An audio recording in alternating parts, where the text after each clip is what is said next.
Rather than something that I have to do that's going to take energy away, now movement is like, yeah, I don't feel good. Let me move a little bit because that will make me feel better.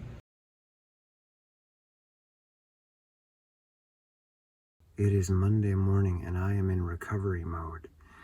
The race yesterday took a lot out of me. It's interesting. Being a race director, race organizer, timer, etc. is much more draining for me than running in a race, like doing the physical engagement. That's easier. But I have to say, it was really nice to be a part of race organization again. I love that race. It's been such a big part of my life ever since I was a kid. It's the event that got me interested in running. So I feel that I have to give something back. So I'll probably be working on that race from this point forward. I also have to do a book review for Trickster Makes This World by Lewis Hyde, which I finished on the way in this morning. Good book, really eye-opening, mind-opening, boundary-opening, category-opening. It's a historical deep dive into trickster myths. It's not a book that's going to help you incorporate this into your life, like how does this apply to you? That's the way that I listen to a book. Okay, great information. What do I do with it? What does it change? And this book did change a lot in me, but not because the author was trying to do that. That wasn't their goal. They were simply describing the myths. But what it did is it showed me that people like myself, people that don't fit in, people that never have, I've never fit in a category. I've pretended to fit into categories, but I was never at home in them. And I've come to be okay with that. That's been a big part of my work as I evolve into an adult, maybe. Maybe I'm an adult now, I don't know. But this book shows that there is value in the trickster, that it's an important component of human community, and that so much of our modern world now is about removing the trickster, about flattening everything out, about explaining everything, about achieving a state of entropy almost, where everything is equal. But the trickster will come when you least expect it.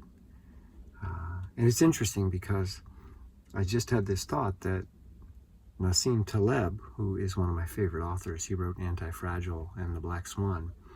Those books are about the trickster. The Black Swan is the trickster. It's the thing that you can't see coming, but it's coming. And the more we try to predict our environments, the more precise we make our environments and our technological landscapes, the more we will be blindsided by the trickster, by the Black Swan. So my role in my own life, and perhaps in others as well, is to be the trickster, to keep shaking things up, to keep things slightly unstable, so there's always a part of you that's standing in chaos, and learning how to embrace that, learning how to work with that, learning how to be in the right hemisphere and the left hemisphere at the same time, and not to live in a left-dominant world, but to allow for chaos and order to exist simultaneously, and you're the flow in the stream in the middle between the two banks of rigidity and chaos. You are what flows in between. You're not supposed to go to one side and set up camp there. You're meant to flow in the middle path. Okay, upstairs to edit. I really like the acoustics of a car when it comes to just sitting in a bubble and listening to an audiobook playing over the sound system. There's something about just this little zone of information that I'm immersed in. I love sitting here and listening to books. Anyway, I started a new book called The Stress Prescription by Alyssa Epple. I'm 2 hours in. And so far, there's not really anything to work with. The subtitle is 7 Days to Less Stress and More Ease, something like that. And 2 hours into those 7 days, and I'm not finding anything to grab onto. One of the big things that's missing, as you'll hear me say a million times, no conversation about identity. No conversation about what a brain is, what we're made of, how we work, and the recognition that there's an identity that is stressed. So it's not the question of what are the stressors in your life, but who is the cause of stress. It's an identity, it's a narrative, it's a rumination, it's a simulation that we run repeatedly that takes us away from here and now. And without that understanding, it's just lots of band-aids and lots of that very stressor, the identity, trying to calm itself down rather than a greater aspect of you recognizing, oh, my identity's doing what identities do. Let me step into the moment. That's a new sign. Wow, these new owners are pretty serious people. It's a mama. Hi, mama. Is that little fox gonna roll? Do it, fox, do it. Oh. Oh, you got scared? I'm still working on the project next to the parking pad. I work on it when I come home from work, so maybe an hour to 90 minutes a night. Almost done, but it's taken a long time just because of the limited amount of time I have to work on it. I was going to run up Bald Mountain today, which is straight ahead of me right there on the other side of Bennington. But one of the former board members of BATS reached out to me and said, hey, have you done the new Overlook trail on Mount Anthony? And I said, no. This is an old trail that I opened up, oh God, maybe 15 years ago, and it fell into disuse when I stopped running on Mount Anthony a lot. But one of the other board members said, hey, there's some great trails up there and we can make a viewpoint. So here we are. We've got town of Bennington in the valley of Vermont below, the Green Mountain Range with Bald Mountain and the White Rocks right there. That's called the West Ridge. You can see a little bit of Glastonbury sticking up over the top. It's about 3,700 feet in elevation. You can see the Taconic Range, which forms the western side of the Valley of Vermont. Mount Equinox there in the middle at around 3,900 feet. And you can see the old First Church in Bennington right there. You can see the Bennington Monument, the tallest building in the state of Vermont at 306 feet. And it's a really nice view. And up there is Woodford. So Prospect is up there, sitting at around 2,300 feet. So yeah, this is a nice feature to have in Bennington, a good viewpoint.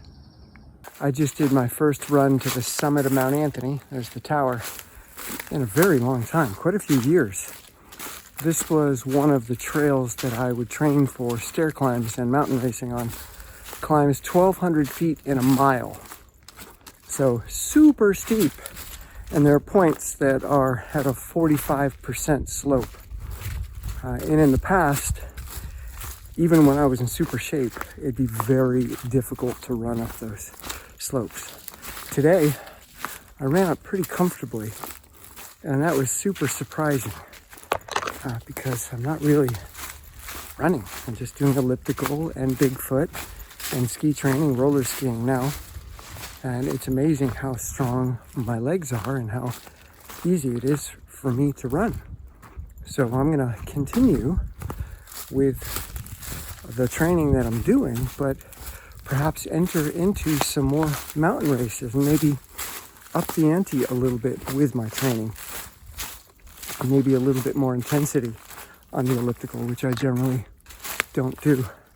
I don't know, it's all an experiment, we'll see. I'm not gonna plan it, but I'm gonna throw the idea in front of me and see what happens. But it's It's exciting to me that the experiments that I'm running aren't taking me away from running fitness, that they're still keeping me in the mix, even though I don't run anymore, or at least barely run anymore. And why I'm doing this is I want to show people that, okay, maybe you have a running injury that the doctors told you that you're done. You'll never race again. Oh, what if that isn't true? I mean, I have many catastrophic injuries that prevent me from running on a regular basis as training, but it doesn't stop me from racing well. So, yeah, keep the experiment going, and it's fun to not run and then see what happens in the race. I'm also excited to try a 5K on the road in addition to the road mile, and bring in some more Bigfoot for that. Whew, big bird going overhead, big shadow. Buzzards, turkey vultures, I think we call them. All right, holding my iPhone in a Bigfoot position by hand. See how smooth it is.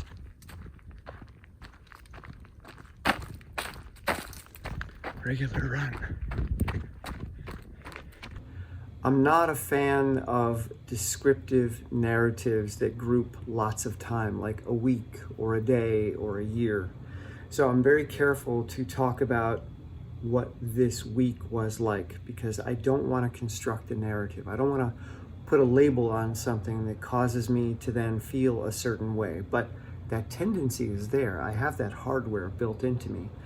I want to talk about a rough week, but I'm not going to, except for that moment right there. When I get into a state of low energy and overwhelm and purposelessness, and things just feel meaningless, aka depression, I have to be super, super careful not to sit and stew. I've got to take action, but I don't know what action to take because there is no grand narrative. There is no trajectory that I'm moving along. I can't see the future. So what I have learned to do is to take small steps within particular arenas that I have set up in advance when I'm feeling good.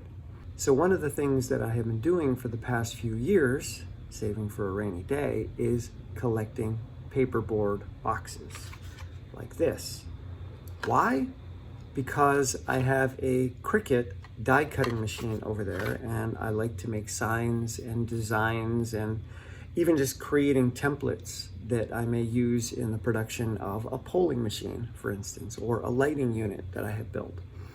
So I have stacks and stacks of paperboard boxes over there on the other side of my TV elliptical wall. And I've been avoiding trimming them for a really long time because I've had other pressing business on this side of the room.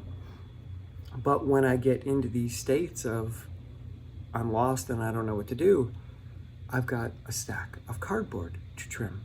So this morning, I have been trimming the boxes to create nice sheets of cardboard that can be used in future creation projects. Now, one could say that I'm wasting time, and to some degree I am, but what I'm doing is keeping myself out of the narrative. I'm keeping myself out of the spin cycle. Because if I were to sit and do nothing, if I were to sit and try to write on the computer, nothing's going to happen, and I'm just going to go into this ruminative default mode network state that doesn't end well. So by keeping myself engaged in a project that may actually become useful at some point in the future, I have big plans for this cardboard. I've been designing games, and this will come in very, very handy.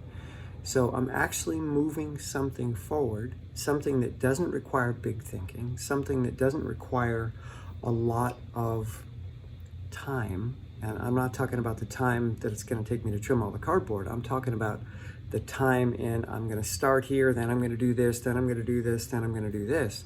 There's no time narrative. There's just time spent. This actually puts me in a good mood. I'm listening to a podcast, an interview with Daniel Kahneman on the Jolly Roger podcast, maybe? I don't know. It's Australian. And the interviewer is very annoying. He's trying to demonstrate how intelligent he is, and Daniel Kahneman is just so grounded that it just doesn't really faze him at all. Daniel Kahneman is one of my favorite thinkers on earth. Anyway, so I'm trimming cardboard. I'm listening to a brilliant person whisper into my ear, and I'm avoiding the narrative. I'm avoiding the spin cycle. And in time, I'll get through this.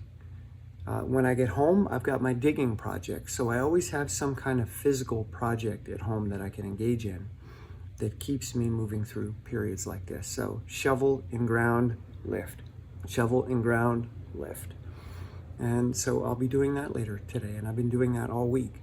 So this is one of the reasons that I haven't gotten the camera out much this week, is because it's hard for me to find words. They'll come. I found some now, but it's been difficult for me to communicate because I don't know where I am. I don't know what I'm doing. I don't know who I am, essentially. I feel lost in a sense of going anywhere, but that's okay. I don't need to have that story. I don't need to have that identity, the one with a future. I can be the guy right now that just trims paperboard boxes, stacks them in a neat pile, gets through the day, and then tomorrow, we'll see. I don't know. Cute kittens. Here's a great example of why I keep my narrative time chunks as small as possible. And I avoid descriptions such as my day or the day. And instead, I keep it rather open-ended. What am I going to do? I don't know. Let me fall into something. Well, I've been having a really hard time falling into any kind of outdoor activity, and it's beautiful outside today.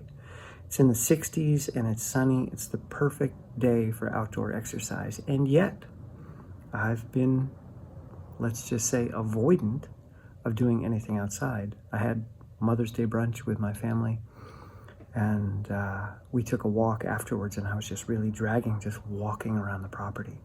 And the sun just was oppressive, even though it's not hot. Anyway, so I came back to the studio, got myself on the elliptical, just allowed myself to do whatever. And it turned out to be an hour and a half on the elliptical, and that surprised me, as it usually does. Then I hopped on the polling machine. 40 minutes on the polling machine, and I'm watching a ski race. So there's an hour and a half and 40 minutes, 2 hours and 10 minutes. And you'd think, wow, rough day, exhausted, I should be devastated now. Quite the opposite. Watching them ski race and being on the polling machine suddenly built up this urge in me. And I'm like, I want to go roller skiing. And it's now 20 after 6, which is probably the latest I have ever roller skied. So I'm in a really pumped up mood to get outside and ski. So again, if I were to tell myself about the day, tell a story about the day, write this one off. It's like, it's okay. You did your elliptical, you did some polling, you can call it a day, you're good. No, I don't tell stories about my day. I allow it to be open-ended. I allow it to change. I don't want to write anything in stone. I don't want it to be permanent or concluded. Keep yourself in the midst of fluidity when it comes to time. Allow yourself to transform. Allow yourself to get more energy by expending energy. I know this is counterintuitive, but I've experienced it 10,000 times probably in the past 20 years. Movement creates energy more than it takes it away. It's pretty rare that movement actually takes energy away unless you're in a narrative that's adding up the time you spent, and that there's a central character who's weighing things. But take that central character away, and it's just me here right now, not me an hour ago leading up to here right now, but just me here right now.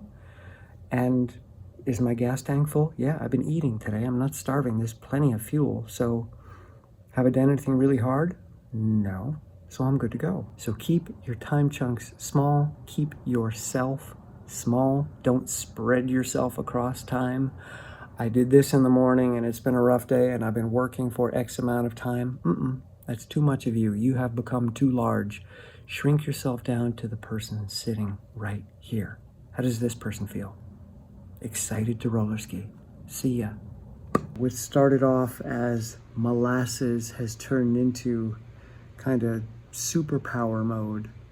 Not only did I roller ski for 50 minutes playing around with Marcus Hellner technique, which feels really good, but I hopped back on the elliptical and back on the poling machine after the roller ski, and I want to do more, but I'm holding myself back. I don't want to do too much, but I feel fantastic. Again, it's always surprising to me when I don't listen to my narratives, when I don't make conclusions, when I don't plan the rest of my day, but I just allow it to be open to possibility. It always amazes me what happens. So I'm going to average over 2 hours a day for the week. In a week that, if I look back in hindsight, would have been a 0 in the past for me. Like when I made my Getting Started series of videos, I think that was 2011. I started that series because I hadn't worked out in a couple weeks. I was taking zeros and I didn't know what to do. I couldn't get myself to move because I was trying to use motivation, and I was inside of an identity story. And that identity was stuck and paralyzed. Everything felt too big. So now, outside of identity, outside of the narratives where I'm as small as I can possibly make myself, and time is just this much right here, right now, there's nothing that's bigger than me, even if I don't feel good. I don't have to go roller skiing, just go find your socks. Or I don't have to elliptical for an hour and 40 minutes, which is what I did today. Just put on your shoes, go stand on it, turn the TV on, pick a video, start moving your feet. That's it. That's all I ever have to do. And then I just see what happens. So a 0 for me now is inconceivable unless I'm really ill or badly injured. But even if I was badly injured, say an Achilles or a knee or a hip, I'd still do something for my upper body. Like when I broke my thumb, I still found a way to do strength training in my upper body. So zeros are a thing of the past. And it's not that rest days aren't useful and sometimes really important. It's not that I have to train every day. In fact, it's the opposite. I don't have to train every day. I just allow myself to move when movement feels like something that's going to shift me a little higher. Rather than something that I have to do that's going to take energy away, now movement is like, yeah, I don't feel good. Let me move a little bit because that will make me feel better. That's how I operate now. So in a week that would have been a 0, in a depression that would have been a bottomless pit of a black hole, I know where I am right now. I know historically what this feeling is and what it would lead to if I was in my identity. In this week, with a brain that's putting me in this state, I'm still averaging over 2 hours a day of training without trying. I got some really good writing done. I had a big week of coaching, working on lots of family projects at the farm. In addition to the parking project, I'm putting in a new door on the other side of the pantry on the north side so that we can have a deck on that side of the house. So lots and lots of stuff in a period where I would have been in bed for weeks in the past. So yeah, that's exciting to me. So I'm ending this thing called a week and this thing called a vlog on a positive note. And I will see you in the next one.